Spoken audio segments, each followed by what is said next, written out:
আসসালামু আলাইকুম। আন্তর্জাতিক টিভি নিউজে আপনাকে স্বাগত। শুরুতেই জানাবো আমাদের হাতে থাকা সর্বশেষ গুরুত্বপূর্ণ আপডেট যুদ্ধের সংবাদ, এরপর বিস্তারিত। বাংলাদেশের সর্বশেষ গুরুত্বপূর্ণ আপডেট সংবাদ আপনাকে স্বাগত। শুরুতেই সংবাদ শিরোনাম, পরে বিস্তারিত। শুরুতেই জানাবো ওষুধ, মোবাইল ফোন ও ইন্টারনেট সেবায় বাড়তি ভ্যাট প্রত্যাহার করে প্রজ্ঞাপন। ওষুধ, মোবাইল ফোন ও ইন্টারনেট সেবাসহ বেশ কয়েকটি পণ্যের উপর আরোপিত ভ্যাটের হার কমিয়ে প্রজ্ঞাপন জারি করেছে জাতীয় রাজস্ব বোর্ড এনবিআর। বুধবার 22 জানুয়ারি এনবিআরের পৃথক 4টি প্রজ্ঞাপনে সব তথ্য জানানো হয়েছে। এরপর থাকবে বেগম রোকেয়া বিশ্ববিদ্যালয় পরীক্ষা না দিয়েই পাশ ছাত্রলীগ নেত্রী। বেগম রোকেয়া বিশ্ববিদ্যালয় বেরোবি পরীক্ষা না দিয়েই ছাত্রলীগ নেত্রীকে পাশ করিয়ে দেওয়ার অভিযোগ উঠেছে। অভিযুক্ত সোরায়া ইয়াসমিন ঐশী গণিত বিভাগ 2018-19 সেশনের শিক্ষার্থী। এই অভিযোগ উঠেছে একই বিভাগের কোর্স শিক্ষক প্রফেসর ডক্টর মোহাম্মদ রুহুল আমিনের বিরুদ্ধে। জানাবো পদ ছাড়লেন সার্জিস আলম।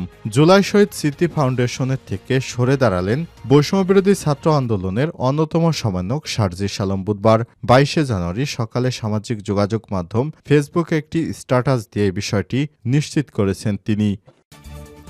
এদিকে দুর্বৃত্তদের হামলায় গুরুতর আহত সমন্বয়ক শহীদ। রাজশাহী বিশ্ববিদ্যালয়ের রাবি বৈষম্যবিরোধী ছাত্র আন্দোলনের অন্যতম সমন্বয়ক নুরুল ইসলাম শহীদ দুর্বৃত্তদের হামলায় গুরুতর আহত হয়েছেন। গতরাত 11টার দিকে নগরীর হেতেমখা এলাকায় এই হামলার ঘটনা ঘটে। এ সময় ছাত্রাবাসের কয়েকজন তাকে বাঁচাতে আসলে তারাও আহত হয়। স্থানীয় এক প্রভাবশালী তার দলবল নিয়ে হামলা করেছেন বলে অভিযোগ উঠেছে। তার পরিচয় এখনও নিশ্চিত হওয়া যায়নি। জানাবো হত্যা মামলায় মেয়র আতিক সহ 4 জন রিমান্ডে। হত্যা মামলায় ঢাকা উত্তরের সাবেক মেয়র আতিকুল ইসলামকে 3 দিন, সাবেক তথ্য প্রযুক্তি প্রতিমন্ত্রী জোনায়েদ আহমেদ পলক, ঢাকা 13 আসনের সাবেক সংসদ সদস্য সাদেক খান ও সাবেক ওয়ার্ড কমিশনার সলিমুল্লাহ সলুকে 2 দিনের রিমান্ড দিয়েছে আদালত। আজ ঢাকার চিফ মেট্রোপলিটন ম্যাজিস্ট্রেট আদালতে হাজির হয়ে তাদের রিমান্ডের আবেদন করে মামলার তদন্তকারী কর্মকর্তা। পরে রাষ্ট্র আসামি পক্ষের আইনজীবীদের শুনানি শেষে আদালত এ আদেশ দেয়। এবং সর্বশেষ জানাবো ট্রাম্পের নির্বাহী আদেশে আতঙ্কে নথিপত্রবিহীন বাংলাদেশিরা। নিউ ইয়র্কে গ্রেপ্তার 4। যুক্তরাষ্ট্রের 47তম প্রেসিডেন্ট হিসেবে ডোনাল্ড ট্রাম্প 20 জানুয়ারি শপথ গ্রহণের পর থেকেই নথিপত্রবিহীন অভিবাসীদের ধরপাকড় শুরু করেছে যুক্তরাষ্ট্রের বিভিন্ন রাজ্যে অভিযান শুরু হয়েছে। ইতিমধ্যে নিউ ইয়র্কে অভিযান চালিয়ে 4 বাংলাদেশিকে গ্রেপ্তার করেছে immigration and customs enforcement ICE. ফলে আতঙ্কে রয়েছে কাগজপত্রবিহীন বাংলাদেশিরা। শপথ গ্রহণের পর থেকে ডোনাল্ড ট্রাম্প গতকাল মঙ্গলবার পর্যন্ত অভিবাসন সংক্রান্ত শতাধিক নির্বাহী আদেশ স্বাক্ষর করেছেন। জো বাইডেনের আমলে 78টি নির্বাহী আদেশ বাতিলসহ নতুন 47টিতে স্বাক্ষর করেছেন তিনি। অবৈধ অভিবাসীদের শক্ত হাতে দমন করার ঘোষণা দিয়েছেন তিনি। ধরপাকড় শুরু হয়েছে যুক্তরাষ্ট্রের নানা অঙ্গরাজ্যে। নথিবিহীন সন্দেহভাজন অভিবাসীদের ব্যাপক মাত্রায় জিজ্ঞাসাবাদ করা হচ্ছে। প্রিয় দর্শক, এতক্ষণ শুনছিলেন সংবাদ শিরোনাম, এবারে বিস্তারিত। তবে তার আগে বন্ধুরা অনুরোধ থাকবে সংবাদটিতে একটি লাইক দিন। এই চ্যানেলে আপনি নতুন হয়ে থাকলে আমাদের সংবাদটি দেখতে দেখতে চ্যানেলটি সাবস্ক্রাইব করে রাখুন, যাতে করে আমাদের পরবর্তী লেটেস্ট আপডেট সংবাদগুলো সবার আগে আপনার কাছে পৌঁছে যায়। কমেন্ট করে আপনার মূল্যবান মতামত জানিয়ে দিন আপনি বিশ্বের কোন দেশ থেকে বা বাংলাদেশের কোন স্থান থেকে আমাদের সংবাদটি দেখছেন এবং শুনছেন। এবারে বিস্তারিত। ওষুধ, মোবাইল ফোন ও ইন্টারনেট সেবায় বাড়তি ভ্যাট প্রত্যাহার করে প্রজ্ঞাপন। ওষুধ, মোবাইল ফোন ও ইন্টারনেটের সেবাসহ বেশ কয়েকটি পণ্যের উপর আরোপিত ভ্যাটের হার কমিয়ে প্রজ্ঞাপন জারি করেছে জাতীয় রাজস্ব বোর্ড এনবিআর। বুধবার 22 জানুয়ারি এনবিআরের পৃথক 4টি প্রজ্ঞাপনে সব তথ্য জানানো হয়েছে। বিভিন্ন পেশাজীবী সংগঠন, সুশীল সমাজ ও অংশীজনের অনুরোধ বিবেচনায় নিয়ে বৃহত্তর জনস্বার্থে সব পণ্য সেবায় বিদ্যমান ভ্যাটের হার, উৎসে কর কর্তনের হার এবং সম্পূরক শুল্কের হার হ্রাস করেছে এনবিআর। যেসব পণ্য ও সেবায় আরোপিত ভ্যাট কমিয়েছে এনবিআর। ওষুধ, সব জনগোষ্ঠীর জন্য চিকিৎসা সেবাকে আরও সহজতর করার লক্ষ্যে শুধু ওষুধ শিল্পের উপর ব্যবসায়িক পর্যায়ের বৃদ্ধি করা ভ্যাটের হার সম্পূর্ণ প্রত্যাহার করে আগের হার 2.4% বলবৎ রাখা হয়েছে। ফলে ওষুধের উপর অতিরিক্ত আরোপিত ভ্যাট প্রত্যাহার করায় ওষুধ শিল্পের ধারাবাহিক বিকাশ বজায় থাকবে এবং সাধারণ ভোক্তা পর্যায়ে ওষুধের মূল্য বৃদ্ধি পাবে না।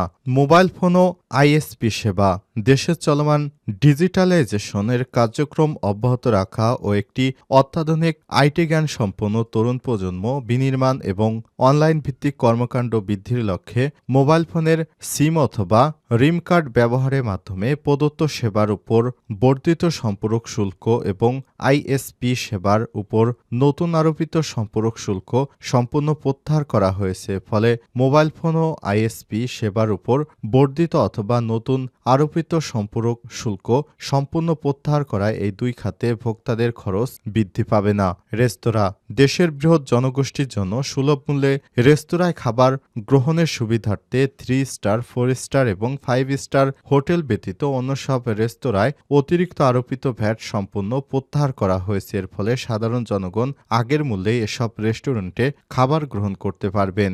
মোটরগাড়ি গ্যারেজ ও ওয়ার্কশপ জনস্বার্থে মোটর গাড়ির গ্যারেজ ও ওয়ার্কশপ সেবার ক্ষেত্রে বৃদ্ধি করা ভ্যাটের হার সম্পূর্ণ প্রত্যাহার করা হয়েছে। এর ফলে এ সংশ্লিষ্ট সেবায় মূল্য বৃদ্ধি পাবে না।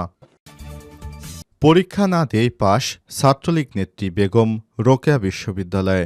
বেগম রোকেয়া বিশ্ববিদ্যালয়ে বেরোবি পরীক্ষা না দিয়ে ছাত্রলীগ নেত্রীকে পাশ করিয়ে দেওয়ার অভিযোগ উঠেছে। অভিযুক্ত সুরাই ইয়াসমিন ঐশী গণিত বিভাগের 18-19 সেশনের শিক্ষার্থী, বিশ্ববিদ্যালয়ের শাখা ছাত্রলীগের সাংগঠনিক সম্পাদক। এ অভিযোগ উঠেছে একই বিভাগের কোর্স শিক্ষক প্রফেসর ডক্টর মোহাম্মদ রুহুল আমিনের বিরুদ্ধে। জানা যায় গত 16 জুলাই এরপর থেকে সুরাই ইয়াসমিন ঐশী ক্যাম্পাসে অনুপস্থিত। তার মাস্টার্স প্রথম সেমিস্টারের সকল পরীক্ষা জুলাই বিপ্লবের আগেই হয়েছিল। শুধু প্রফেসর ডক্টর মোহাম্মদ রুহুল আমিন এর একটা কোর্সের মিড পরীক্ষা বাকি ছিল। কোর্সটি নাম কমিউনিটি আলজেব্রা। কোর্স কোড হল 5102। কমিউনিটি ল্যাব আলজেব্রার বিষয়টি পরীক্ষা সোমবার 2 ডিসেম্বর দুপুর 12টার সময় হওয়ার কথা থাকলেও সেদিন পরীক্ষা ক্যান্সেল করেন কোর্স শিক্ষক। 10 ডিসেম্বর দুপুর 12টায় কমিউনিটি আলজেব্রার বিষয়ে মিড পরীক্ষা নেন কোর্স শিক্ষক প্রফেসর ডক্টর মোহাম্মদ রুহুল আমিন। এই পরীক্ষায়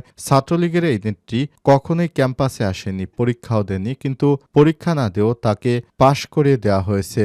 এই বিষয়ে ঐশীর ব্যাচমেট ইমরান বলেছেন, ছাত্রলীগের বিপক্ষে সর্বদাই ছিলাম। এমন সংগঠন কেউ ক্যাম্পাসে এসে পরীক্ষা দিতে পারে না। তারা পরীক্ষা দিতে আসার সাহস কিভাবে পায়? আগে শহীদ আবু সাইদের হত্যার বিচার, দোষী ছাত্রছাত্রীদের আজীবন বহিষ্কার, তা না হলে বিশ্ববিদ্যালয়ের বিশৃঙ্খলা হলে এর দায় বিশ্ববিদ্যালয়কেই নিতে হবে। সুরাই ইয়াসমিন ঐশী বলেছেন, আমি ওই মিড পরীক্ষাটি সবার সাথেই দিয়েছি, কিন্তু কবে দিয়েছি তা মনে নেই। আপনারা চাইলে আগে আমার বিভাগে গিয়ে পরীক্ষার খাতা দেখতে পারেন। পরীক্ষা অংশগ্রহণ না করেও পাশ করে দেওয়ার ব্যাপারে গণিত বিভাগের প্রফেসর ডক্টর রুহুল আমিনকে জিজ্ঞাসাবাদ করলে তিনি বলেন, না, আমি পরীক্ষা জুলাই আগস্টেই নিয়েছি, কারণ মাস্টার্স প্রথম বর্ষের সকল বিষয় আগেই শেষ হয়ে গেছে। এই মিড পরীক্ষাটি মে মাসে নিয়েছি। দেখতে চাইলে পরীক্ষা কন্ট্রোলে গিয়ে খোঁজখবর নিতে পারেন। পদ ছাড়লেন সার্জিস। জুলাই শহীদ স্মৃতি ফাউন্ডেশনের থেকে সরে দাঁড়ালেন বৈষম্যবিরোধী ছাত্র আন্দোলনের সমন্বয়ক সার্জিস আলম। বুধবার 22 জানুয়ারি সামাজিক যোগাযোগ মাধ্যম ফেসবুকে একটি স্ট্যাটাস দিয়ে বিষয়টি নিশ্চিত করেছেন তিনি। কালবেলার পাঠকদের জন্য সার্জিস আলমের পোস্টটি তুলে ধরা হলো। জুলাই শহীদ স্মৃতি ফাউন্ডেশনের সাধারণ সম্পাদকের দায়িত্বে আমি নেই। এই ফাউন্ডেশনের গতি ত্বরান্বিত করার জন্য ফাউন্ডেশনের গঠনতন্ত্র কাঠামো কাজের প্রক্রিয়াতে পরিবর্তন আনা হয়েছে। এখন থেকে এক্সিকিউটিভ কমিটি পুরো অফিসের সার্বিক বিষয় পরিচালনার দায়িত্ব পালন করবে। চিফ এক্সিকিউটিভ অফিসার সিইও সেখানে অফিসের প্রধান হিসেবে দায়িত্ব পালন করবে। মীর মাহবুবুর রহমান স্নিগ্ধ বর্তমানে সিও হিসেবে দায়িত্ব পালন করছে। গভর্নিং বোর্ডে ফাউন্ডেশনের পলিসি মেকিং এর কাজ করবে, যেখানে মাননীয় প্রধান উপদেষ্টা সহ 4 জন উপদেষ্টা রয়েছে। স্বাস্থ্য, সমাজ কল্যাণ, স্থানীয় সরকার, আইসিটি সাধারণ সম্পাদক নামে কোনো পদ এখন নেই।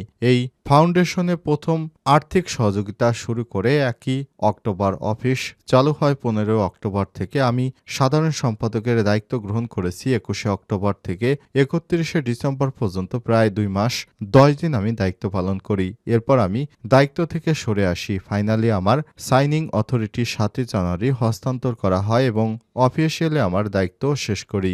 31 ডিসেম্বর পর্যন্ত ভেরিফাইড 826 শহীদ পরিবারের মধ্যে 600 228 জনকে আর্থিক সহযোগিতা করা হয়েছে। পাশাপাশি প্রায় 11,000 ভেরিফাইড আহতদের মধ্যে 2,000 আহতকে আর্থিক সহযোগিতা করা হয়। যতদিন পর্যন্ত আমি আমার সর্বোচ্চ সময় ফাউন্ডেশনে দিতে পেরেছি ততদিন আমি দায়িত্ব পালন করেছি বলেও জানান শারজিস আলম। দুর্বৃত্তদের হামলায় গুরুতর আহত সমন্বয়ক। রাজশাহী বিশ্ববিদ্যালয়ের রাবি বৈষম্য বিরোধী ছাত্র আন্দোলনের অন্যতম সমন্বয়ক নুরুল ইসলাম শহীদের উপর দুর্বৃত্তদের হামলার ঘটনা ঘটেছে মঙ্গলবার 11টার দিকে রাত হেতেমখা এলাকায় ঘটনা ঘটে। এ বিষয়ে রাবির সমন্বয়ক মেহেদী সজীব বলেছেন, হেতেমখা এলাকায় একটি ছাত্রাবাসে শহীদ থাকেন। ওই ছাত্রাবাসের পাশে তার উপর হামলা করা হয়েছে। সময় ছাত্রাবাসের কয়েকজন তাকে বাঁচাতে আসলে তারাও আহত হন। স্থানীয় এক প্রভাবশালী তার দলবল নিয়ে হামলা করেছেন বলে অভিযোগ পাওয়া গেছে। তার দলীয় পরিচয় এখনও নিশ্চিত নয়। হামলার পর শহীদকে দ্রুত রাজশাহী মেডিকেল কলেজ হাসপাতালে ভর্তি করানো হয়েছে। এখন সে নিরাপদে আছে। এই ঘটনার সঙ্গে জড়িত ব্যক্তিকে দ্রুত সময়ের মধ্যে বিচারের আওতায় আনার দাবি জানান তিনি। এ বিষয়ে ভারপ্রাপ্ত কর্মকর্তা ওসি মোহাম্মদ মেহেদী মাসুদ বলেছেন, এই ঘটনা জানার পর আমরা দ্রুত খোঁজখবর নিচ্ছি। আমাদের কাছে এখনো কোনো অভিযোগ করা হয়নি। দোষীদের দ্রুত সময়ের মধ্যে বিচারের আওতায় আনা হবে।